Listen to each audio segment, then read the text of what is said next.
Julie and I have been quiet for a while. After the initial adrenaline from earlier and the labor of taking apart the stairs, it's left me pretty exhausted. Hey, how you holding up? Okay, I guess, considering everything. What about you? Replies Julie. I'm alright, although I'm really worried about my brother. He lives in a tower downtown. Sounds like he might be safer than us. I sure hope so. Then again, I'm not so sure. Why do you say that? Well, he lives downtown and that means more people. More people means more of those things. Bugging in might not be a problem, it's the bugging out I'm worried about. Bugging out? Yeah. Depending on how long this lasts, we might eventually have to leave the safety of our shelter. Didn't you say you have enough food and water for a while? Why would we ever have to leave? What if we get overrun by those things, or somehow this place gets caught on fire? No matter what happens, we have to be prepared for it. Where would we even go? Replies Julie. Without a word, I walk to my bedroom and pull out a map from my rucksack, laying it on the living room table. This is where we are. There was a red bright circle on the map. Next to it was written HQ. From that, a series of red lines leading east out of the cities into a national park. Luckily for us, I live right on the outskirts of town, so get out of the city should be pretty easy. Julie looks at me with a teasing look in her eyes. So, Alex, are you one of those doomsday preppers? Ha! I wouldn't go as far as saying that. I just like to be prepared, that's all. Julie takes a closer look at the map. Those red lines are leading from your house to... Her finger follows the red path leading to a large forest. She stops at a red circle on the outskirts of the national park. Over the circle was a word written, Meetup Point. What's this for? Asked Julie. That's a meetup point where me and my brother agreed on if anything crazy ever happened. I honestly never thought I'd have to use it. Julie shakes her head. How did you come up with all this? It's not a big deal, really. We used to camp a lot, and we always met up at the university on the outskirts of the forest. When it came to a plan, it just felt natural to choose this spot. That's not even the best part, look. From the university, I followed my finger on the red line leading deeper into the forest, where eventually it led to another red circle, the word marked Bug Out Location. It's a summer camp. I've been there a few times when I was a kid. It's deep in the forest and has enough food at all times to feed at least 40 people for weeks. Suddenly we hear something outside.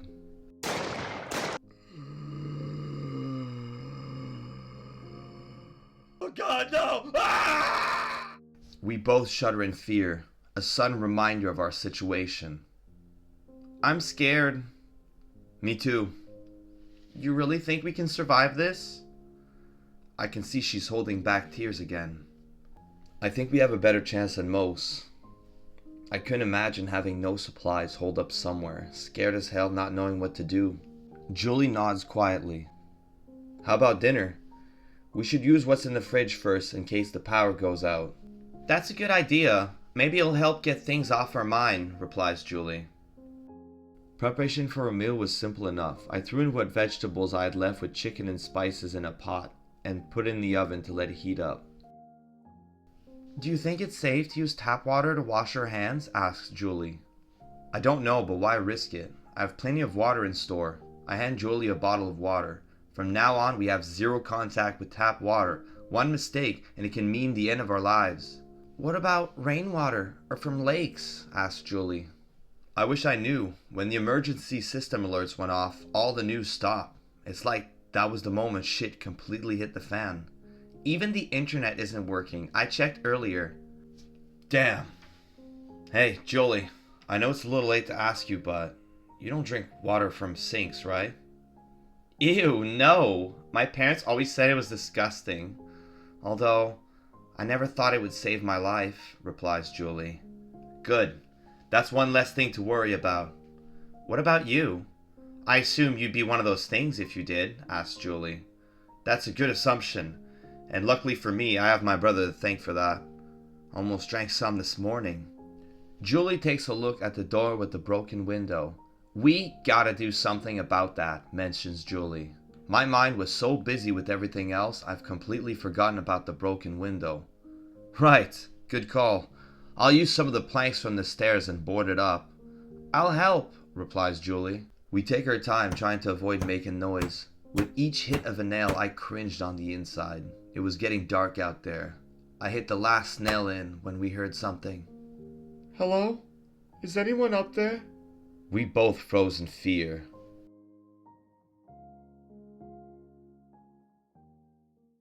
Careful not to make noise, Dave makes his way down the stairs. His anxiety grew the closer he got to the main floor. After 10 flights of stairs, he finally makes it to the lobby. It was surprisingly calm. With shotgun in hand and car keys in the other, Dave prepares himself to open the side entrance and sprint across the parking lot. Just as he's opening the metal door, he sees a crowd of panicked people that were being chased by dozens of infecteds.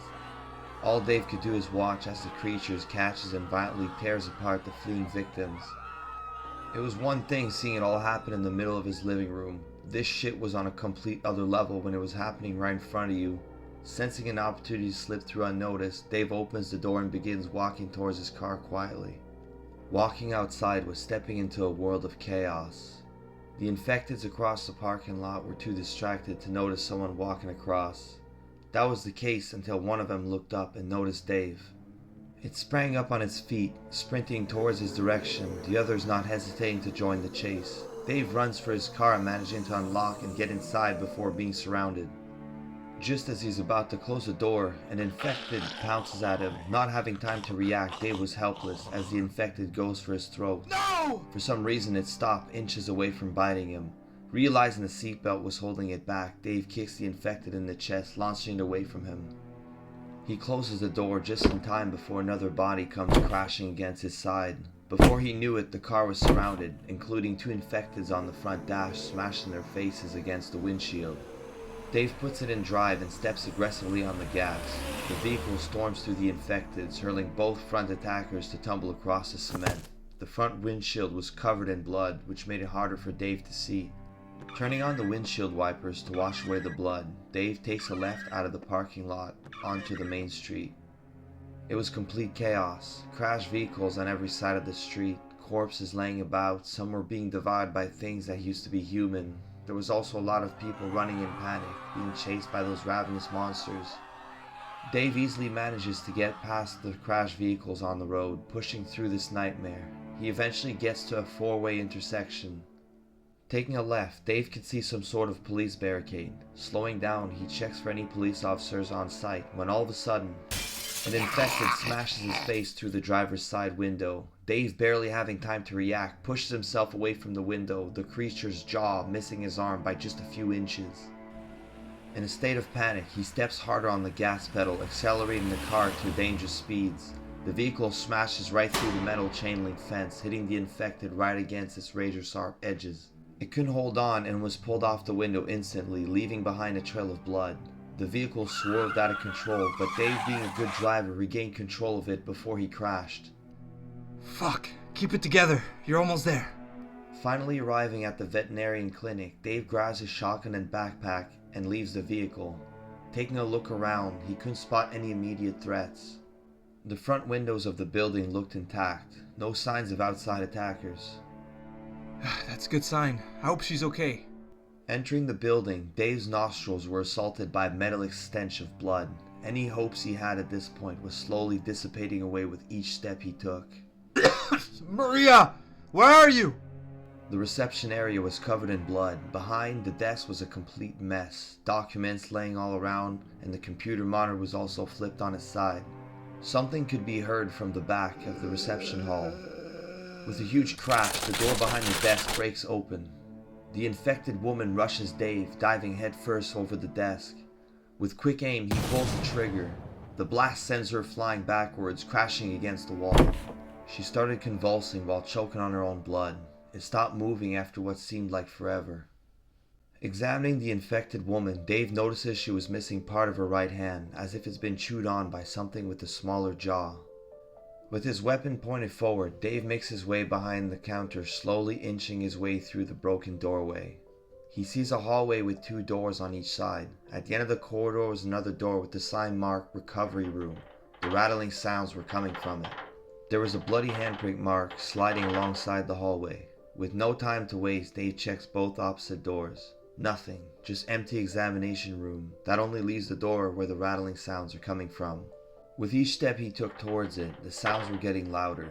He grabbed the door handle and yanked it open, taking a step backwards. Inside the room, Dave could see all kinds of animals separated into different cages. They all seemed infected, most of their faces covered in blood. The animals were biting the cages so hard some of their teeth started falling off, leaving blood dripping on the thin metal bars. Further down the room was a curtain separating the back section. Getting closer to it, Dave could hear a series of wet, ripping sounds. He didn't want to see what's behind those curtains, but he had to know. Slowly pulling them aside, he sees a woman with her back facing him. She was crouched over what used to be a dog, or at least that's what it seemed to Dave. Now just a pile of flesh, blood, and matted fur being swallowed and chewed on. Just the smell of it made Dave throw up. He felt lightheaded and out of breath. His vision was starting to blur, and that's when the infected turned around. Her face was entirely chewed off and completely unrecognizable. She pounced at Dave, knocking him to the ground, his legs just giving out due to his weakened state, hitting the back of his head on the floor in the process. His shotgun slipped out of his hand, sliding across the room. The infected was now on top of him, grappling onto his jacket, slowly pulling his jaw closer to his face. Adrenaline kicking in, Dave barely manages to keep the infected from lowering its face towards him. His eyes catches something on her jacket. Oh God. Maria. No.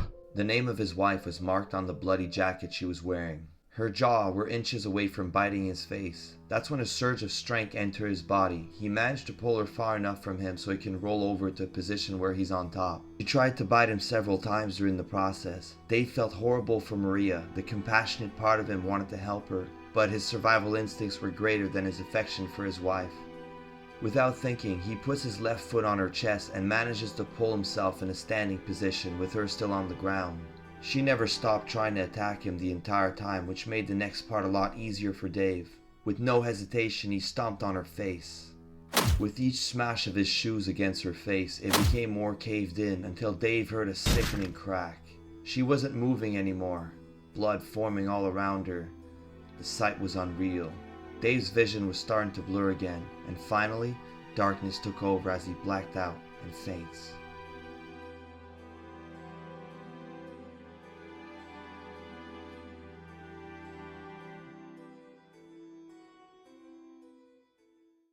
Julie and I were frozen on the spot. A woman just spoke to us. Not sure how to react. We wait a few minutes. Hello? I just heard some banging up there. Please, someone help! Shouts the woman. I slowly open my door and walk onto my balcony. Keep your voice down. Thank God. I knew someone was up there. I saw this middle-aged woman standing below. She had blood all over her shirt and looked scared out of her mind. Please help. My husband, he lost his mind and attacked us. We have to help her, exclaims Julie. Alright, just wait here. I'll get a rope and be quiet. Thank you so much, replies the woman. I walk inside and dig through my closet, finding 20 feet of rope. I tie one end to a solid beam attached to my balcony and throw the other end below where the woman is standing. Here, climb this rope. I don't think I can, replies the woman. You have to. Your survival depends on it. Now come on. She attempts to climb the rope but can't seem to pull herself up. As she's about to give it another try, I spot 3 infecteds heading our way. Come on, hurry up. Those things are coming. The woman tries again but can't seem to pull herself more than a few meters off the ground. The infecteds now sprinting full speed towards her. Please, help me up. Hurry. I try to lower myself as much as I can, reaching out my arm towards her. Grab my hand. Our fingertips were just out of reach. I can't. Oh God. The infected tackled the poor woman, sending her flying towards the center of the driveway where my neighbor's truck was parked. Her bodies and those of the infected smashed against the truck, activating its security alarm. The alarm was so loud, it was partially drowning the screams of the woman being devoured. Fuck! How long is this supposed to last? Asked Julie. I don't know, maybe a few minutes. 10 minutes went by and the alarm was still going off. I was starting to think it would never turn off. Every direction I looked, I could see infecteds running towards us. Before I knew it, the driveway and the bottom of my balcony was completely surrounded. I quickly pull up the rope just in case the infecteds know how to use it. God damn it, there must be at least 50 of them out there. The infecteds all stared at me and Julie, reaching out their hands, attempting to bite and rip us apart. I couldn't look away. Part of it was morbid fascination, the other part was my brain taking it all in. I snapped out of my daze when the alarm stopped without warning. All we could hear now was the infected's terrifying moans. Julie, let's get back inside. Maybe if we're quiet long enough, they'll go away. Julie didn't answer. I had to pull her arm just to get her to walk inside. We're all gonna die. We're all gonna... Stop it. Julie, look at me. She stares at me with disbelief. They can't reach us. The stairs are removed, remember? Yeah, but... Is it 100% safe? Replies Julie. I don't see how it couldn't be. But if it makes you feel better, I can check every hour or so. Julie and I have been quiet for a few hours now. I checked a few times to see if the situation was getting better. It wasn't. 50 infected turned into 200 of them. The only good thing I could say about this situation at this point is that the car alarm stopped blaring. They just knew where we were somehow. God damn it, it's been 3 hours, not a single one of them lost interest. It's like we're the only ones left, murmurs Julie. There's no way, there has to be others. You gotta be shitting me, power's out. Julie was sitting down on the living room couch, rocking back and forth. I grabbed a few candles from my closet and lit them up in my living room. It was getting dark fast. I wasn't concerned about the light source since I had blackout curtains on all windows. We heard a crashing sound just as I was placing the last candle. What was that? Asked Julie. Stay here, I'll go check it out. I grab my crossbow with the flashlight and walk onto my balcony. The infecteds were attempting to climb the wooden rails. The infected in the lead was no more than 3 feet away from reaching my balcony. I aim towards his face and pull the trigger. It falls backwards, knocking over 2 infecteds behind him. My heart jolted in fear with the sudden realization that we were being overrun. I reload my weapon just in time before an infected manages to pull half of his body up the balcony. I quickly aim and shoot. As the bolt pierces through its skull, the infected grabs my leg. It falls off, pulling me down with it. I didn't have time to grab onto anything, but I did have a fraction of a second to shift my weight and propel myself towards the truck below. Julie watches in awe as I fall off the balcony, landing my back on top of the truck. Feeling adrenaline coursing through my veins, I stand up quickly in the bed of the truck. My vision was blurred and I felt an intense pain in the back of my head. The infected surrounded the truck in seconds. I stood there, crossbow in hand, completely frozen on the spot. There was no escape. The infecteds were starting to climb the truck's bed when I saw a bright light coming from down the street, accompanied with an engine sound. A car pulls in violently, turning sharply into the driveway, crashing through the infected directly into the truck, making me fall on my back.